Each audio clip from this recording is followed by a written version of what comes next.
These are buys for every type of Dynasty fantasy football team. If you have a Dynasty team, we have players for you to target on this video. And I'm going to start with one that applies to absolutely everybody. And I'm just going to say this. What goes good with beans? Wink. All right. Rice. All right. Don't say it. I'm my just, bad. because people are going to get sick of it, but I'm just saying. I'll start with rebuilding teams here. If you're rebuilding, I'm sorry. But the good news about a rebuild is there are ways to quickly get out of it in Dynasty Fantasy Football, and most of it is revolved around trading. With that being said, Nathan and I are going to pick our favorite rebuild targets here. So if you do have a team that you are like in a hard rebuild with, these are the worst of the worst, the bad teams, you're not reloading, these are the guys we're going to go target here for you. Some of my favorite ones on here are guys like Caleb Johnson. Look, Caleb Johnson has sucked so far this year. Not even that, he hasn't played. His opportunity has sucked. I don't think he's dead in the water. I don't think he is. Worst case scenario, we're looking at a Kendre Miller situation here, and I think that would obviously be really unfortunate.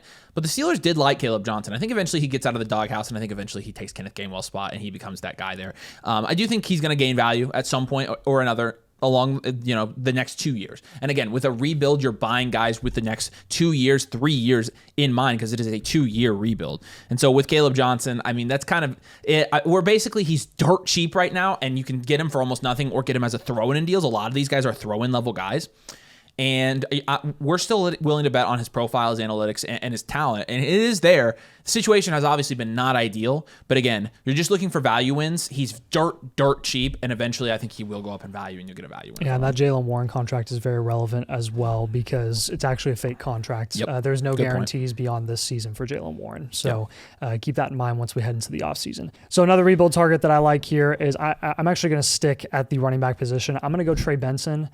Trey Benson on an IR stint right now because of a knee injury that they said wasn't going to be serious long term, but they put him on an IR to be cautious. And I do think with third-round draft capital, with the analytical profile that he had coming out of college, that investment, obviously, day 2 draft capital, I do think that they are going to give him plenty of opportunities and plenty of chances once he's back healthy this season to really establish himself as the bell cow lead running back there. He's demonstrated some receiving capabilities, and he's demonstrated the ability to take on a decent amount of work as well. In short sample sizes, I understand that. And he's got to stay healthy, obviously. But again, as a rebuild, you generally can't afford these super pricey guaranteed cornerstone guys. We're trying to give you value upside shots, and Trey Benson objectively has very, very high value upside, very similar to Cam Scatterbo. He just got injured, unlike Scatterbo, who took that role and he ran with it, and he's been staying healthy. So this is an opportunity for you to buy low on a guy who does have that similar value trajectory rest of the season. Again, you're a hard rebuild. You can't afford things. I like sticking with the guys that are throw-ins, guys you can get for nothing in trades. Now Tyron Tracy's one of those guys. He's dropped a ton of value. He's basically been bleeding value since Scatterbo has looked so good. And it's not because Tyron Tracy's ever going to take that backfield back. But he's going to gain a little bit of value when he comes back and gets a little bit of work with Scatterbo in the backfield. But the main reason is this. I'm willing to bet that at some point in the next 2 years, Cam Scatterbo is going to miss some time. And when that happens, Tyron Tracy is going to be somebody you flip to contender instantly. And so this is just like one of those, you're not really buying in because of the talent or the long-term outlook or whatever. It's just a market play. It's just a flip candidate. And he is going to eventually be starting there for a game or 2 or 4 while Cam Scatterbo maybe goes on IR. I hate to predict injury, but Scatterbo, realistically, he with his play style and his injury history, there's going to be times where he just misses some games in the NFL. And once you have that, a contender will pay for a rental running back. You can buy Tyron Tracy or get him as a throw-in now for super cheap, sell him even in the future for a third, and that ends up being a value win for you. And so it's ugly, but again, you're a hard rebuild. You cannot afford to go get the best of the best players, and Tracy's a good example of somebody you can throw in a deal and eventually get a value win on. Brandon Ayuk is just a great opportunity for you to get what is essentially guaranteed a value win when he comes back healthy. There's no timetable for his return, which is really beneficial for you in the price that you can get him at right now. Look, you're talking about a guy who got a $30 million extension last offseason. He goes down with the ACL. It's been a slow recovery this year. They do need him. They need him a lot when he comes back. They need him badly. And I do think that's going to bode well for what his opportunity could look like once he is back healthy. And that should be an instant value win. You're just looking at guys that really have cap value ceilings in his current range right now when you're looking at Dynasty ADP. I mean, Josh Downs is value equivalent to Brandon Ayuk right now. Jaden Reed, Jerry Jeudy, Torrey Horton is right there by Brandon Ayuk. Like, these guys are just objectively, they can only go so far up boards at this point, given their current situations, who's in front of them, just their skill set does not merit like a super high upside, high ceiling, week to week fantasy asset like Brandon Ayuk Ayuk offers. So whether it's this year when he comes back healthy, or it's next year, some point in the offseason, when you hear news about him, being fully healthy, full go, and they're like, we're really going to get him implemented into this offense. With the guys aging out in that offense, like Kittle, like CMC, long term, you do have the most insulation with Brandon Ayuk there, and he's the cheapest by far. Well, let's talk about Travis Hunter. I mean, we obviously know what he can be. We hope he is. His jersey's right there. It's a signed jersey, but that's pretty cool. He's subscribed to the channel. He's kind of let us down so far, but I don't think he has. 2 words for you. What are the 2 words I'm going to say? Shane Waldron. Shane Waldron. That's the 2 words. Because here's the thing. Shane Waldron, wherever he goes, the wide receivers suffer. Like, we should get this man banned from the NFL or something. He ruins our fantasy teams. Yeah. And it was stupid of us to not know where he was at. We need to have a Shane Waldron tracker. Where is Shane Waldron? Jacksonville. And then next year when he gets fired and goes somewhere else, we need to put the new location on there and just fade the crap out of all the wide receivers there. Because he just ruins wide receiver seasons. He's doing it for BTJ. He's doing it for Travis Hunter. It's just bad. It's just bad. Now with Hunter, I think his value's not done bottoming out yet. And I think his value will bottom out, when you consistently don't see the ceiling with him. You're gonna see an off-season bump up though, because there's gonna be, on the off chance that they never get him implemented this season to the level that you expected, then there's gonna be a lot of pressure on Jacksonville as an organization and that coaching staff and that front office to get him implemented because of how much they paid for him. Yep. They have to get him involved, or you're gonna see firings next. Again, you see more of an immediate impact and a more tangible impact on the offensive side of the ball than defensive. Yeah. My guess is eventually they're gonna flip him to a full-time wide receiver. I think so too. And so as a rebuild, I think you buy him. And once you hear that news, he's boom. I mean, it's right doubling in value. Yes. So he's one where, again, I think you can even wait a couple more weeks and then buy him. Talent is there. The pass catching ability is there. The route running ability is there. He's plenty good as a talent. It's a matter of integration and utilization of that offense, and it's a matter of not having Shane Waldron be on your offensive staff. When those 3 things change, which I think all 3 of them will, he's going to go up in value. And if you're a rebuild, you're going to be able to buy him cheap here in a couple weeks, and then you'll have him on your team when he's an actual good dynasty and fantasy wide receiver. Sucks it didn't happen right away, but Shane Waldron's the worst. I'm used to ranting about this type of stuff and hey, why did you rank a developmental wide receiver so high and then make him fall down boards because you're so disappointed that he didn't do anything when you knew that he was a developmental wide receiver? But I'm really proud of you guys. Matthew Golden has maintained his value. Yeah. He hasn't really done anything at all until the last couple of weeks where he had a 6-target game before the bye week and had 10, 11 points. And again, he's maintained. No climb, no decrease, nothing. He's been one of the most so steady non-producing rookie assets in Dynasty this season. And I do think that is still an opportunity for you to get him before these matchups, even in the coming weeks. Cincinnati, Arizona, Pittsburgh, Carolina in the next 4 weeks. That Cincinnati matchup here coming off the bye week, he could have a really solid day, and you might see a little bit of a value bump there, honestly. And even if he disappoints, again, I just want to reinforce and remind you guys, because I know it's a little hard to be patient sometimes. It's hard for me to be patient with guys like this sometimes. But with a guy like Matthew Golden, we know how the Packers treat rookie wide receivers. We know how they treat these guys who have very high ceilings, very high upside. They still invested a first-round pick in a wide receiver, which they have not done in over 2 decades. They're not giving up on this guy ever. By ever, I mean it's going to be 2 or 3 years before you're yeah, this guy's a non-factor if he's still not producing. This guy's value upside is still very, very high. And once he kind of comes into his own in terms of what his skill set and potential is, I think you're looking at someone who could potentially double in value as well. A couple more quick ones for you here. RJ Harvey, Bayshore Tootin, Mason Taylor, and Kendra Miller are all guys that we think are going to go up in value and think are a good trade target for your rebuild team as well. We're going to move now to reloading teams. The difference, obviously, between rebuilding and reloading is rebuilding is a multi-year process where you have no value. Reloading is basically just refreshing your value so that a year from now, you can contend again. And so if you want to know if you're a rebuild or a reload team, we have that option available to you. It's a great time to come join the community. When you come join the site, which has all of our Dynasty rankings, our Dynasty trade calculator, our Dynasty rookie draft guide, our Dynasty Discord, all of that stuff. When you come join, you actually get a free team review from Nathan and I where you can submit your team. Nathan and I will take a look at it. We'll give you your 3-year outlook, your team archetype, and any moves you should make for your Dynasty team that would be great in season.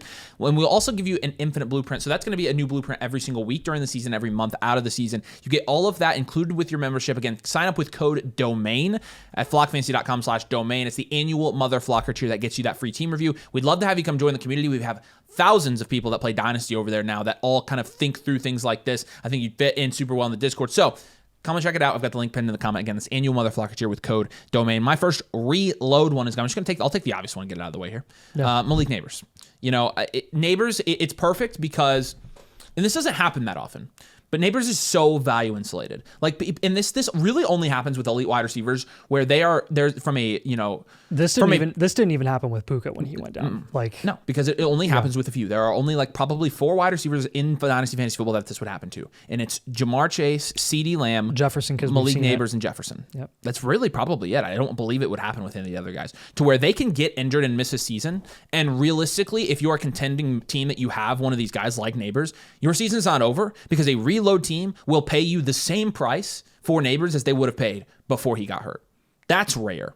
And Neighbors is losing a little bit of value, but realistically, I don't think it's a bad team for competitive or a bad move for competitive teams to move off of Neighbors just because you need to get somebody who's going to produce and you need to win this year still. But as a reload, this is a perfect move for you. Because when he does, eventually, he is going to continue to creep down in value, but you can buy into Neighbors and he's going to maintain his value or maybe even potentially increase his value into next year. And so he's a perfect reload target. You don't need points on your team. So that's the perfect scenario for going and buying Malik Neighbors. And again, you can flip as somebody who's productive, maybe even like a lesser wide receiver who's productive, like Rome Odunze or JSN. Obviously, if you're competing and we're telling you to sell Neighbors, get as much as you can, don't sell low. But if you're reloading and we're telling you to sell Neighbors and the team you're buying from doesn't, they don't watch domain, they don't know.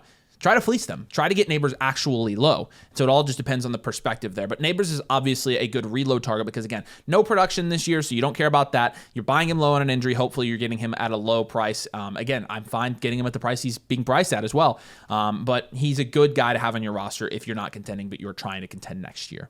We're sticking to our guns with TreVeyon Henderson long term. I know we're just as infuriated as you are that Ramondre continues to get opportunities, even though he's trying every way he possibly can to lose New England games. And for whatever reason, Mike Vrabel's totally cool with that. He's totally cool putting the game on the line by putting Ramondre Stevenson out there instead of Henderson, who has looked solid every time he gets an opportunity. But even then, he hasn't really gotten in a groove yet. Hopefully the Gibson injury helps Henderson in terms of his more consistent opportunity in that offense. Instead of Gibson eating into Henderson's workload, you're going to see more of a 50-50 split between Ramondre short term. And then as Henderson really just takes this opportunity and runs with it, we would anticipate in the near future you'll see a value climb throughout the course of this year. And if it doesn't happen, then you're going to get an even more of a buy low opportunity, honestly, with Henderson throughout the course of this season. I would recommend buying him sooner rather than later because I'm not sold on the fact that he's not going to produce at all this year. I do think it's going to come this season. I do think it's going to happen eventually. And this is not one, again, that we're panicking about, right? We're not going to pull a, now that Monty's getting this usage in this offense, Jahmyr Gibbs, we have to sell low like we did a couple years ago. Henderson has a receiving skill set. He looks like a very good runner. You saw that in the training camp and preseason, the way that they spoke about him. They want to get this guy utilized. At least some do. Some do, you would think. But with that investment alone, they're going to have to give him this opportunity, this bell cow workload opportunity at some point in the near future. And I still would anticipate this season. So again, very, very easy here. If you have a Kyron Williams and you need to reload, I would just pivot from Kyron Williams to TreVeyon Henderson right now. I can give you multiple good reasons to buy Devonta Smith as a reload, but I'm going to the most obvious one is in terms of the outside looking in situationally. I mean, AJ Brown has made it very public that he's not very happy with his utilization on the Eagles. And I think at this point, the Eagles are kind of winning without him doing anything. And I don't think they're going to stop doing that anytime soon in terms of they're just going to keep doing what they're doing because they're stubborn. So they just tried to pass the ball 38 times and they lost the game. Yeah. So reason number one is because I think there's a decent chance that AJ Brown's not on the Eagles next year. And at that point, Devonta Smith goes up in value. Reason number two is if AJ Brown is on the Eagles, Devonta Smith has been outproducing him this year. And it's possible that Devonta Smith just becomes the wide receiver one in Philadelphia. It's not like he's not good enough. AJ Brown's just always been so dominant as a wide receiver that we wouldn't have even considered him not being the guy. But what makes a wide receiver one dominant? You can't really be dominant if you're not getting the workload and the targets and you don't have the quarterback trust. They're not on the same page right now. And so, look, I'm obviously betting that A.J. Brown's still going to be a very viable fantasy asset for, the foreseeable future at the very least. I don't think it's out of the realm of possibilities, though, that he ends up on a different team. And if that happens, Devonta Smith goes up in value. A.J. Brown's only 28. Realistically, he's got 2 or 3 more good years left. And so it's just a bet because the absolute worst case scenario for buying into Devonta Smith is he maintains. Like that, you are not going to lose value on Devontae Smith. He's already too cheap. That he's probably cheaper than he should be right now. He's just so safe. And with wide receiver twos in Dynasty Fantasy Football, they're just going to maintain. They'll fluctuate between a round or two, and that's it. He's a safe buy. He has a safe floor, but he has a ton of upside if a lot of things happen externally in that situation. So I'll buy Devontae Smith. Look, a worst case scenario, he maintains. Best case scenario, he gains a ton of value this offseason. I think the same is going to be the same case is going to be applied to BTJ in the near future in this offseason as well. Kind of everything that we said about Travis Hunter, I would apply the same thing to BTJ. The difference is BTJ is the one there effectively, and he does have even in the short term higher upside than Hunter because he operates as the wide receiver one. The volume has not been there. It's not been as impressive. Interestingly enough, the biggest tear that BTJ had last season was with Mac Jones. I think Trevor Lawrence is partially to blame here as well, not just Shane Waldron, but I do think it's a mix of the two.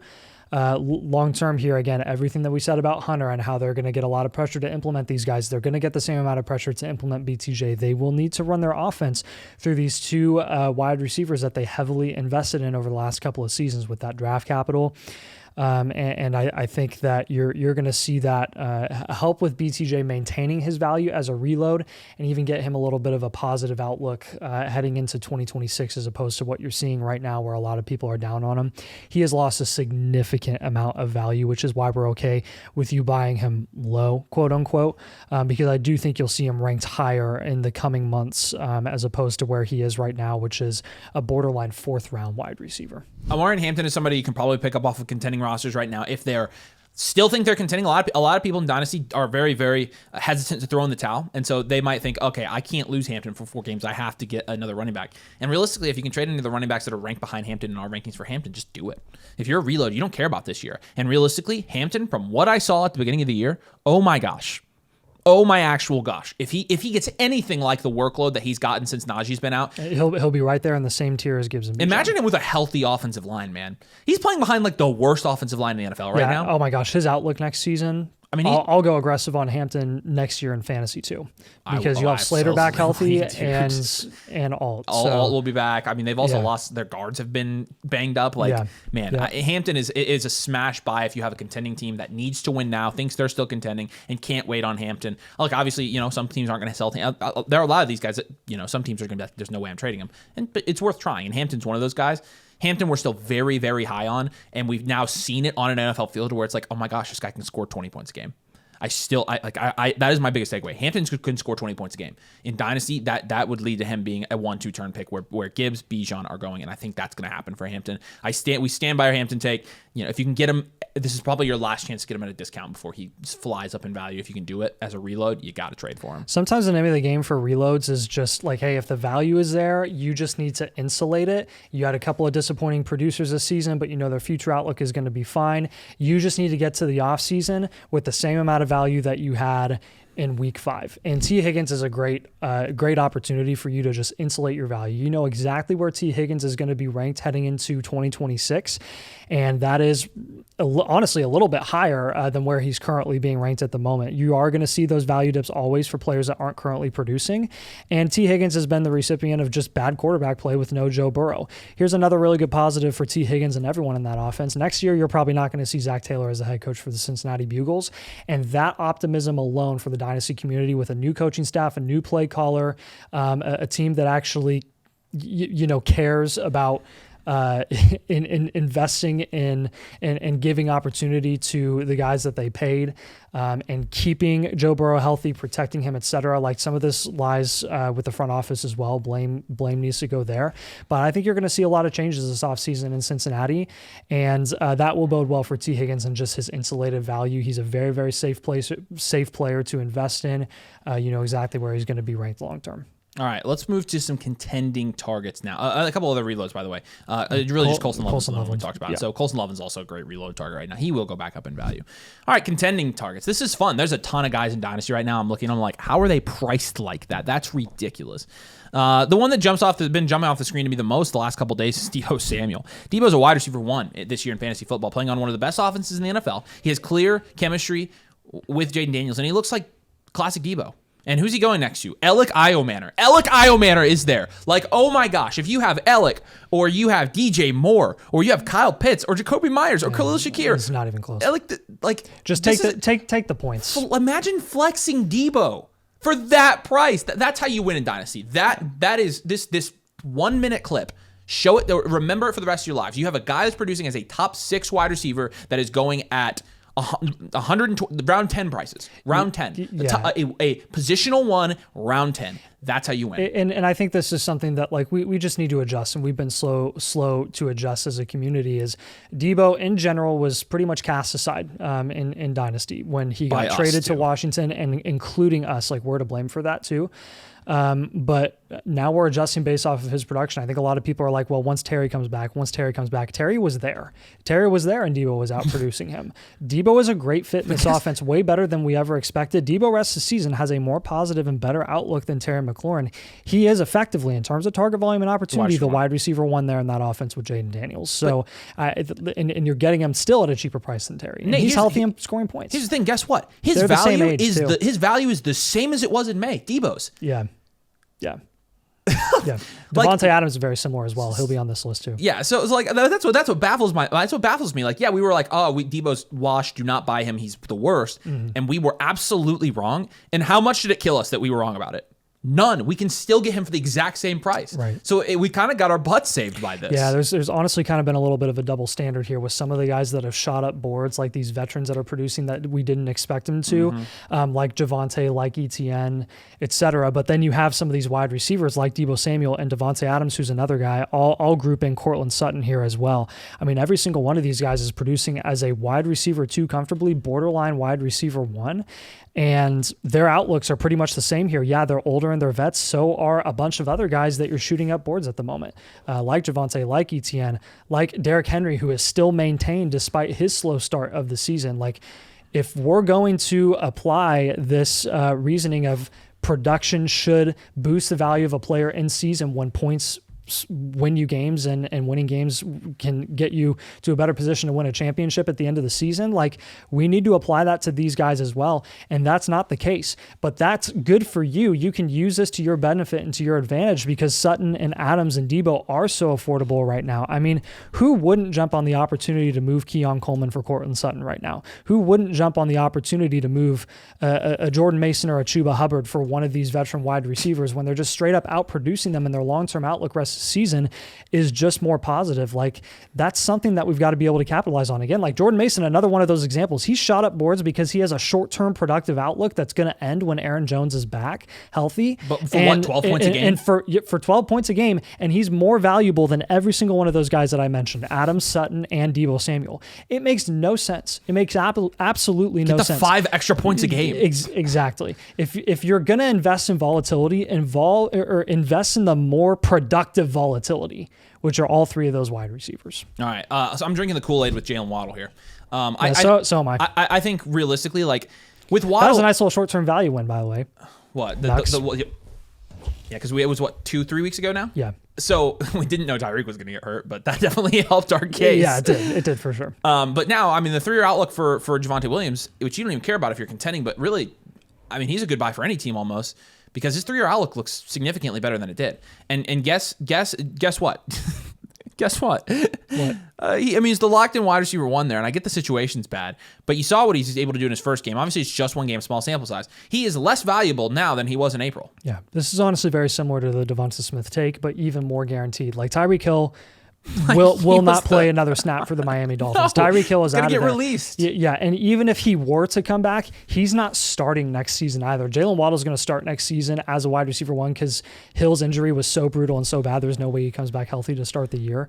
Hill's gone. Again, Hill's gone. He's gone. He's done. He's not playing for the Dolphins anymore. And once people come to grips with that and understand that, and that like registers, boom. And it's going to happen very quickly within the next couple of weeks. There are so many guys. Like, Jordan Love has spiked in dynasty value for some reason, but Waddle hasn't. Like, what? I genuinely, like, sometimes I just don't understand. Like, Waddle has a very clear, like, yeah, you can aggressively rank him higher now. You can't rank him as a wide receiver 1, but like, again, the wide receiver 31 in dynasty right now, Like, what? Okay. Yeah. So that is a good buy for actually any team ever. So I'm drinking the Kool-Aid with Waddle and Javonte Williams. Javonte, I mean, I think there's a good chance he gets re-signed. And at that point, he's going to go up in value. He's a top 5 running back right now. And he looks great. He's great for that team. If Jerry isn't just an absolute tool like he's been for the last, half decade. And Javonte has gained value, which is great because he was the running back 46. He was pretty much irrelevant in Dynasty. He's gone up to the running back 22. Look, I still think like with the prices you can get him to flex him, like you're paying Chuba Hubbard, you can flip for Javonte. RJ Harvey, you can flip for Javonte. Jordan Mason, you can flip for Javonte. Chase Brown, like what? Take the guy who's outproducing these guys by 40% or more, and also has just as good of a long-term situation as Chase Brown. Doesn't have a good long-term situation. Etienne's in the last year of his deal. Harvey's in an offense where Javonte Williams came from and couldn't produce till he got out of that offense. Chuba Hubbard signed a long-term deal, but he can't stop splitting snaps with Rico. Jordan Mason's not on a deal that's long-term. Trey Benson, you could make the argument for.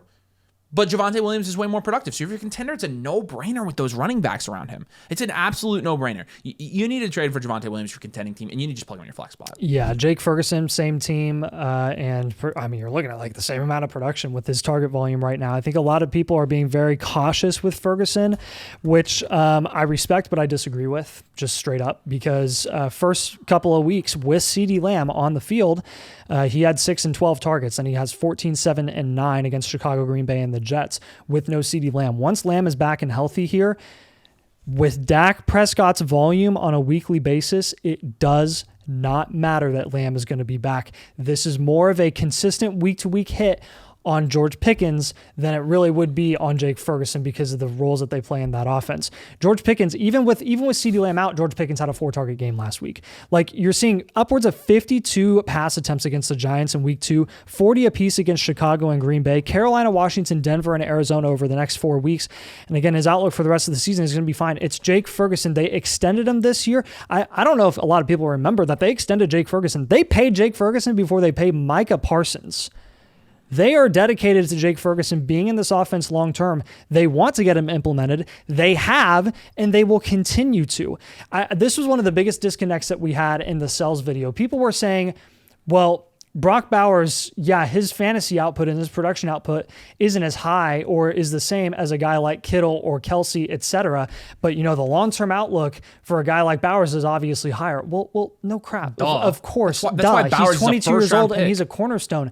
What are you giving up at running back or wide receiver in that same value range when you select or hold Brock Bowers on your fantasy team right now? Would you rather, as a contending team, have Brock Bowers for the rest of the season or Jackson Smith-Njigba? Let me paint this. It's not even a question. And even further, the reason I brought that up is not to revisit that, but was to reinforce how good of a value as a contender Jake Ferguson is right now. You are getting more production at a cheaper price with an insulated tight end who, no, we are not saying rank Jake Ferguson over Brock Bowers. We're saying you are essentially doubling your production when you have Jackson Smith-Njigba and Jake Ferguson at their current value ranges versus Brock Bowers and Calvin Ridley. That's the argument, because those are the value ranges that you're talking about right now for guys like Ferguson, Bowers, JSN, and other players in that range. Yeah, let me paint a very clear picture here. For the rest of the season, would you rather start Brock Bowers in your tight end spot and Kenneth Walker in your running back spot, or would you rather start Bijan Robinson or Jahmyr Gibbs in your running back spot and start Jake Ferguson in your tight end spot? Jake Ferguson isn't even remotely close to Kenneth Walker's value. You know who's value equivalent to Jake Ferguson right now? No, yeah, I know. So it's like it's Harold Fannin and Bashul Tutin. But you get my point. My point is you're sacrificing maybe a point or two a game at tight end. And again, you got to play tight end short term. But at running back, you're getting a plus 8 point per game difference. It's not even a question. So hopefully that helps. Those are, again, buys for every type of Dynasty team. So make sure you drop a like, make sure you subscribe. And if you want to check out our free tools, we've got the free Dynasty trade calculator, free Dynasty rankings. Create an account with code domain at the link below, and you can access all the free tools on the site. Don't have to pay anything. And of course, if you want to come get a team blueprint, you can join, become a part of the community, and Nathan and I can take a look at your team. We appreciate you guys. Thank you so much for watching, and we'll see you here soon.